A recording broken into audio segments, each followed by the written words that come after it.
240 manat. Bir məktəbli hər ay məktəb avtobusuna 240 manat pul ödəməlidir ki, bu avtobus onu evdən məktəbə, məktəbdən evə gətirsin. Nə az, nə çox. Tam 240 manat. Bəzən məndə elə bir təsəvvür yaranır ki, sanki Elm və Təhsil Naziri Emin Əmrullayev Azərbaycanda yox, məsələn İsveçrədə, yaxud Almaniyada yaşayır, orada yaşayır və o ölkədən Azərbaycandakı nazirliyi idarə edir.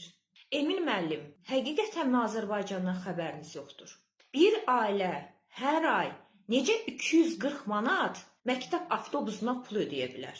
Məgər Azərbaycandakı insanların yaşayışından xəbəriniz yoxdur? Onsuz da dövlət məktəblərində varlının balası oxumur.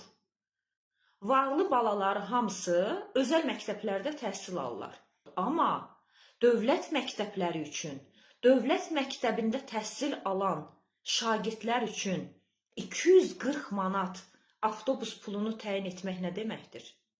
Bəlkə də bu məktəb avtobusundan xəbəri olmayan izləyicilərimiz var. Sizlər üçün bir məlumat verim. Bir müddət öncə Elm və Təhsil Naziri Emin Əmrullayev bir açıqlama vermişdi ki, bir layihə üzərində işləyirik. Məktəb avtobusları olacaqdı dövlət məktəbləri üçün də.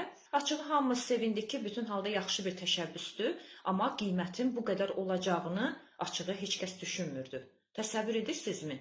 Dövlət məktəbində uşağınız oxuyur və o avtobusun, məktəb avtobusunun xidmətindən istifadə etmək üçün nə az, nə çox bir uşaq üçün 240 manat ayda ödəniş etməlisiniz.